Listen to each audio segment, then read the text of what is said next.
Good morning दोस्तों। आपका स्वागत है एक बार फिर से मेरे इस चैनल पर जिसका नाम है अंग्रेजी अरीना।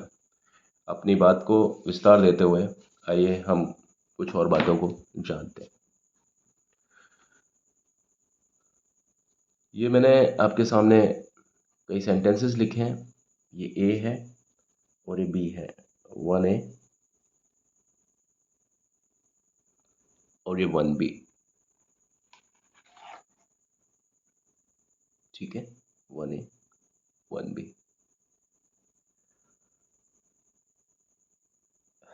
ये है 1A, ये 2A, ये है 2B। ठीक, ये 3A और ये है 3B। आज हम इनके बारे में बात करते हैं थोड़ा सा। अब देखिए यहाँ पर वही चीज़ जो हमने पिछली बार देखा था कि नाउन में बड़ा दिक्कत आती है। ये जो शुरू में जो लिखे हुए हैं ना, ये सारे नाउन्स ही हैं। ठीक है, तो नाउन के एप्लीकेशन में बहुत ज़्यादा दिक्कत आती है क्योंकि नाउन्स की जो कैटेगरी है वो बहुत अलग अलग टाइप की कैटेगरीज होती हैं। और नाउन की जो कैटेगरी के हिसाब से उनका जो एग्रीमेंट होता है वो किसी वर्ब के साथ में होता है। अब वर्ब में भी दिक्कतें हैं कि अगर फ्यूचर है तो कई बार कोई दिक्कत नहीं है, ज़्यादातर फ्यूचर में कोई दिक्कत नहीं होती है। लेकिन कई बार प्रेजेंट वर्ब को ही हम फ्यूचर वर्ब समझते हैं, जो कि हो जाता है कई बार, तो वहाँ पर भी दिक्कत होती है। तो जहाँ तक बात आपकी प्रेजेंट और पास्ट की है वहाँ पर अप्लाई करने में प्रॉब्लम आती है। जहाँ पर आपकी हिसिंग साउंड वाली वर्ब है जो कि सिंगुलर के साथ आती है और नॉन हिसिंग साउंड है वो प्लूरल के साथ आती है, तो वहाँ पर भी प्रॉब्लम आती है। अब देखें, यहाँ पर लिखा है रिचेस, है ना। दौलत जो होती है वो क्या करती है, मैन हॉटी। दौलत किसके ऊपर बात हो रही है यहाँ पर, ये पूरा एक जनरल स्टेटमेंट है। दौलत इंसान को क्या करती है, क्या कर देती है, वो घमंडी बना देती है। तो दौलत होती है ना, दौलत, तो दौलत जो है उसमें सब कुछ आ गया, रिचेस। तो हम, ठीक है, रिच का मतलब हो गया धनी व्यक्ति, और जो रिचेस है वो है, इसमें बहुत सारी चीज़ें आ जाती है, अलग अलग टाइप की चीज़ें आ जाती है, एक ही टाइप की नहीं, अलग अलग टाइप की। रिचेस मतलब दौलत, दौलत, शोहरत, वो सारी चीज़ें आप समझ लीजिए इस शब्द में आती हैं। तो ये प्लूरल की तरह काम करेगा ये, ठीक है। क्योंकि ऐसा हो नहीं सकता कि किसी के पास में दौलत हो और उसके पास में शोहरत ना हो। जिसके पास में दौलत है उसके पास में शोहरत वगैरह होती है, या दौलत के साथ में उसके पास में व्यवस्थाएं होती हैं, सारी सुविधाएं होती हैं, सब लवाजमे होते हैं उसके। तो यहाँ पर ये मेक आएगा। उसी तरीके से दूसरे में आप देखेंगे ये जो शब्द है ना, इसके मीनिंग मायने डिफरेंट है। ठीक है, यहाँ पर देखिए, ये एक तरीके से जो सौगात होती है ना, भीख जिसको बोलते हैं हम लोग, ये भीख है उसको बोलेंगे। ठीक है, ये गरीबों को दी जाए, गरीब है, सौगात है ना, भीख की तरह मान मान सकते हैं इसको। तो ये पूरी कम्युनिटी में जाती है ना। जिस तरीके से यहाँ पर मैन एक ही आदमी की बात नहीं हो रही है, सभी के बारे में बात हो रही है। जब सभी के बारे में बात हो रही है और दौलत के बारे में बात हो रही है, तो यहाँ पर जो वर्ब आएगी वो प्लूरल वर्ब आएगी। उसी तरीके से यहाँ पर द पुअर, ये पूरी कम्युनिटी की बात हो रही है, गरीब लोग, एक गरीब की बात नहीं हो रही, सभी गरीबों की बात हो रही है। तो उस हिसाब से, और ये वर्ड है जो आर्म्स, ये एस के साथ में ही आता है। ठीक है, तो आर्म नहीं है, आर्म्स, और ये सभी के ऊपर बात जाएगी। तो ये जो है यहाँ पर शुड भी, यहाँ तो खैर दिखाई नहीं दे रहा, ठीक है ना। तो आर्म्स के साथ में अगर इज और आर में से कंपैरिजन करना होता तो आर के साथ में ही आता। यहाँ पर देखिए, ये word A L M S है। ठीक है, ए एल एम का मीनिंग कुछ नहीं होता। उसी तरीके से थर्ड आप देखेंगे, एक ऑफिस की बात हो रही है। The sweepings of the office is collected in a box, या the sweepings of the office are collected in a box. Office में गंदगी होती है ना। तो जब गंदगी अलग अलग तरह की होती है ना। तो स्वीपिंग्स अलग अलग तरह की गंदगी, गंदगी कभी भी एक तरह की नहीं होती है। ऑफिस में कचरा भी होता है, धूल भी होती है, इधर उधर की सारी। तो जो जो स्वीपिंग्स जो शब्द है ना, वो कचरा हो गया। अब वो कचरा किस काम का जो एक ही तरह का हो। कचरा तो होता ही इसलिए क्योंकि कहते ही उसको इसलिए कचरा है, किसी चीज़ को कचरा इसीलिए कहते हैं क्योंकि वो अलग अलग टाइप का कुछ होता है वहाँ पर। ठीक है, खाने के रैपर्स पड़े हैं, फाइल्स पड़ी हैं, फाइल्स के पूरे पन्ने पड़े हैं, खाली पन्ने या यूज्ड, जो कुछ अलग अलग टाइप का स्टेशनरी का सामान पड़ा है, कुछ अलग टाइप की चीज़ें पड़ी हैं ना। काफ़ी सारी चीज़ों का जमावड़ा हो रखा है जो कि फेंकने योग्य है।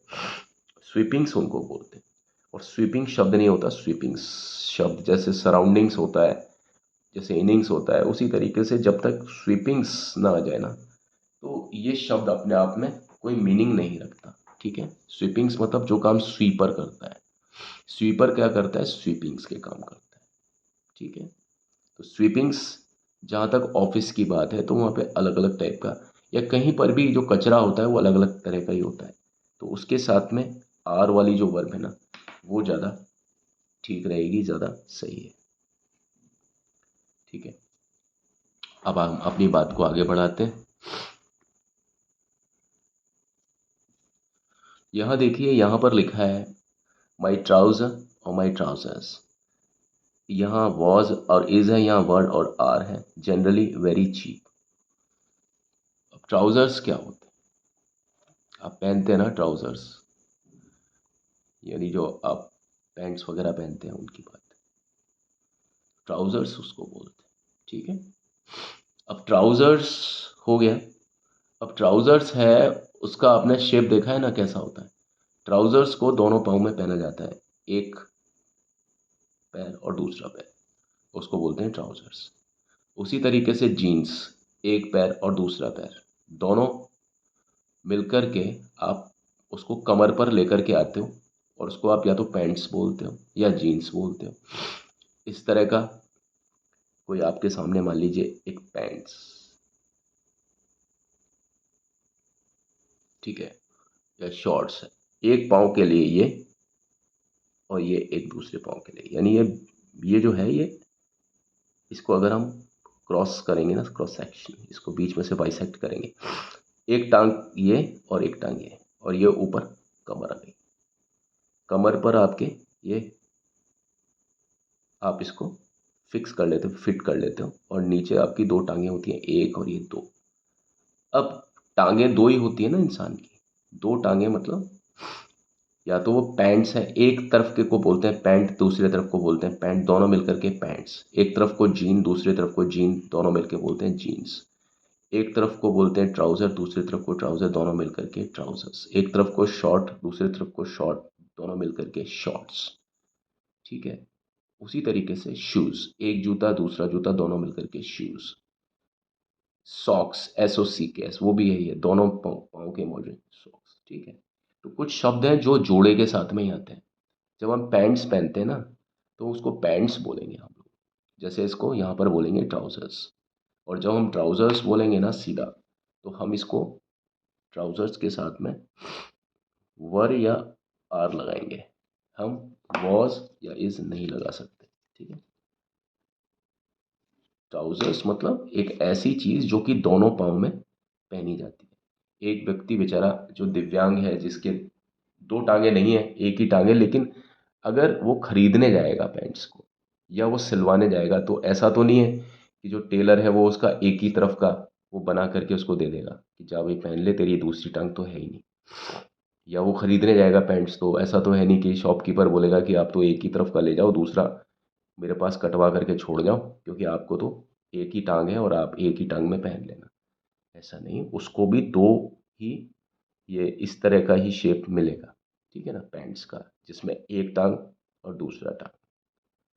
तो ये इसको ट्राउज़र्स भी बोलते हैं हम लोग, छोटा होता है तो उनको उसको शॉर्ट्स भी बोलते हैं, और पैंट्स भी बोलते हैं, और जीन्स भी बोलते हैं। और जहाँ पर ये चीज़ आ जाती है ना कि भाई एक ही पेयर में डबल आपको आभास हो रहा है दो चीज़ों का, एक ये और एक ये, दोनों एक दूसरे के बिना पूरा नहीं है, वहाँ पर वर और आर का यूज़ होता है। वर मतलब पास्ट टेंस में और आर मतलब प्रेजेंट टेंस में, प्लूरल में। यहाँ पर वॉज और इसका यूज़ नहीं होगा, क्यों? क्योंकि मैंने बताया ये शेप के ऊपर काम कर रहा है। ट्राउज़र्स होता है, ट्राउज़र नहीं होता है। ट्राउज़र्स क्यों होता है, इसका कारण मैंने आपको बता दिया है। अब यहाँ ट्राउज़र्स की जगह जीन नहीं हो सकता था, क्योंकि आप कभी भी जीन नहीं बोलते हो, जीन्स बोलते हो, वन और टू। ठीक, इस तरीके से पैंट्स बोलते हो, PANTS। अब पैंट्स हो, चाहे ट्राउज़र्स हो, चाहे जीन्स हो, चाहे शॉर्ट्स हो, चाहे सॉक्स हो, चाहे शूज़ हो, वहाँ पर आपके वर या आर ही आएगा, वॉज या इज़ नहीं आएगा। ठीक है, नेक्स्ट हम लोग आगे बढ़ते हैं। आई कट माई हेयर और हेयर्स विथ सीजर और सीजर्स। देखिए ये है आई कट माई हेयर। अब यहाँ पर हेयर्स नहीं आकर के यहाँ आएगा हेयर। हेयर इसलिए आएगा क्योंकि जब हम किसी के सिर की तरफ देखते हैं ना, तो पूरे सिर की तरफ देखते हैं, एक एक बाल को नहीं देखते हैं। तो जब हम देखते हैं तो पूरा का पूरा हमें एक सिर के ऊपर एक विग होता है वो दिखाई देता है। तो हेयर वहाँ पर हम एक एक करके नहीं देखते हैं, पूरा उसको एक ही समूह में देखते हैं किसी के सिर पर, तो वो हेयर वाली स्थिति आ जाती है। और सिजर्स जो होता है ना, कि भाई मैं अपने बालों को सीजर से काटता हूँ, तो यहाँ पर सीजर्स होगा, सीजर नहीं होगा। यहाँ तो हेयर होगा, क्योंकि जब आप देखते हो हेयर को तो एक एक करके नहीं देखते हो, सारे सिर को देखते हो एक साथ। तो वहाँ पर आप एक एक चीज़ को नहीं देख रहे हो, अलग अलग करके नहीं देख रहे हो, एक ही को देख रहे हो। जब उस तरह की बात है तो यहाँ हेयर आएगा। और हेयर को किससे काटा जा रहा है, यहाँ पर फिर वही वाली बात आ गई, जैसे मैंने यहाँ पर पेंट्स की फ़ोटो बनाई थी। हालांकि मेरी ड्राइंग उतनी अच्छी नहीं है, लेकिन फिर भी बात सिर्फ समझाने की है और आपके लिए बात सिर्फ समझने की। उसी तरीके से सीजर्स के बारे में अगर मैं ड्रॉ करता हूँ, तो सीजर्स का जो वो इस तरीके का होता है। ठीक है, अब सीजर्स में ये मान लीजिए फाल है इसके, फाल मतलब ये इनके। अब कोई कपड़ा अगर ये काटेगी, तो हमें क्या मालूम कि ये कपड़ा जो है, ये कपड़ा अगर ये काट रही है सीसस, तो हमें नहीं पता है कि ऊपर वाला फाल है वो जिम्मेदार है काटने के लिए या नीचे वाला फाल जिम्मेदार है। दुनिया में कोई व्यक्ति इस बात को प्रूव नहीं कर सकता, लेकिन दोनों के दोनों मिलकर के ही किसी चीज़ को काट देते हैं। ठीक है, तो दोनों एक दूसरे के बिना, अगर ये फाल नहीं है ऊपर वाला, और ये फाल मतलब जो इसका जो उसका जो चाकू होता है ना, पेना, ये चाकू और ये चाकू जब कटते हैं आपस में, जब आप दबाते हो तो वो बीच में जो चीज़ होती है जिसको कि काटा जा सकता है वो चीज़ कट जाती है। लेकिन आप ये नहीं कह सकते हो कि ये ऊपर वाला फाल ये जिम्मेदार है काटने के लिए या नीचे वाला फाल किसी चीज़ को काटने के लिए जिम्मेदार है, लेकिन फिर भी चीज़ कट जाती है। इसका मतलब एक फाल उसको नहीं काट सकता, दूसरा वाला फल अकेला भी नहीं काट सकता, पहला वाला फल भी नहीं काट सकता, दोनों मिलकर के काटते हैं। और जब तक दोनों फाल सीजर्स में नहीं है, सीजर्स का होना ना होना एक ही बात है। मतलब वो सीजर्स काम करेगी नहीं। सीजर्स का मतलब जिसमें दो फाल है। उसी तरीके से टोंग्स हो गया, उसी तरीके से बाइसेप्स हो, सॉरी क्या ना, फोरसेप्स हो गए, है ना, फोरसेप्स हो गए। बाइसेप्स का मतलब भी देखिए वही है, लेकिन वो अलग अंदाज में, बाई मतलब डबल। फोरसेप्स हो गई जिसमें चिमटी है, चिमटी होती है जिसको, चिमटी में भी दो सिरे होते हैं। और जब हम किसी चीज़ को पकड़ते हैं तो ऊपर और नीचे वाला जो सिरा होता है ना, दोनों सिरे किसी भी काम करने में बराबर काम में आते हैं, इसलिए उसको फोरसेप्स कहा जाता है। हम कह ही नहीं सकते ऊपर वाला सिरा और नीचे वाला सिरों में कौन सा इम्पोर्टेंट है इस चीज़ के लिए कि उसने किसी चीज़ को पकड़ा। ऐसे ही प्लायर्स, जिसको प्लायर्स बोलते हैं, कुछ लोग प्लास बोलते हैं, प्लास में भी वही शेप होता है कि जब हम प्लास से कोई चीज़ पकड़ते हैं तो ऊपर और नीचे वाला जो दोनों सिरे होते हैं ना, वो दोनों ही एक साथ जिम्मेदार होते हैं किसी भी चीज़ को पकड़ने के लिए। उसी तरीके से टोंग्स, लेबोरेटरी में हम यूज़ करते हैं टोंग्स, पकड़ जो होती है, संची जिसको बोलते हैं, वो उस टाइप से। तो उसमें सब में टोंग्स हो गया, सीजर्स हो गया, फोरसेप्स हो गया आपके, है ना, वो सब किस में आते हैं, इस तरीके से आते हैं। तो सीजर्स मतलब कैंची, कैंची मतलब कैंची का शेप हमेशा यही होगा जिसमें डबल फॉल हो, दो, ऊपर और नीचे वाला। एक फॉल को हम सीजर्स नहीं कह सकते, उसको हमको चाकू या डैगर बोलना पड़ेगा, डैगर, नाइफ बोलना पड़ेगा। ठीक है, वो चीज़। तो उम्मीद करता हूँ कि आपको ये वीडियो भी इस तरीके से समझ में आई होगी। ये थोड़ी सी बड़ी इसलिए हो रही है क्योंकि ये कंसेप्ट अगर आप एक बार समझ जाएंगे तो आपको कभी भी इंग्लिश को सीखने में कोई दिक्कत कभी भी नहीं हुआ करेगी। ठीक है, इनके ऊपर मैंने कोई हेडिंग नहीं दिया, बस सिर्फ यूसेजेस बताया है ताकि आपको सीखने में समझने में कोई प्रॉब्लम ना हो किसी भी तरह की। ठीक है, जो कि होती है। देखिए, हर नाउन के पीछे उसका रेफरेंस कॉन्टेक्स्ट है वो बदल जाता है वर्ब का, और हर बार वर्ब के एप्लीकेशन में वर्ब का सीधा सीधा संबंध होता है सब्जेक्ट के साथ, और सब्जेक्ट ज़्यादातर नाउन होते हैं। इसीलिए नाउन का एप्लीकेशन बहुत ज़्यादा डिफ़िकल्ट होता है। हर एक नाउन में से कुछ ऐसी चीज़ें होती हैं कि उसके हिसाब से हम कभी भी अपनी बात को एक लीक पर नहीं बोल सकते। अलग अलग नाउन के लिए अलग अलग तरह की वर्ब्स और उनकी परिस्थितियों को देख करके वो डिसाइड होती हैं कि कौन सी वर्ब किस तरीके से कैसे लगेगी। अगर आप ये चीज़ समझते हैं तो आप इंग्लिश के ऊपर बहुत अच्छे तरीके से कमांड कर सकते हैं। और सिर्फ रूल्स और रटने वाली चीज़ें और तथाकथित चीज़ें, कई जो यूट्यूबर्स हैं बहुत बड़े बड़े जो अजीब अजीब सी बातें करते हैं कई बार या ज़्यादातर, ठीक है, उनसे थोड़ा सा आप, मैं ये नहीं कहता उन्हें भी सुनिए समझिए, लेकिन अपना खुद का ज्ञान भी रखिए और ध्यान भी रखिए। ठीक है, मेरी इस वीडियो में बस आज इतना ही। अगर आपको अच्छा लगे मेरा कंटेंट तो प्लीज़ इसे लाइक शेयर सब्सक्राइब या कमेंट प्लीज़ ज़रूर कीजिएगा। हम जैसे नए यूट्यूबर्स को आप जैसे लोगों का इशारा है। ठीक है, thank you so much, have a nice time, great going.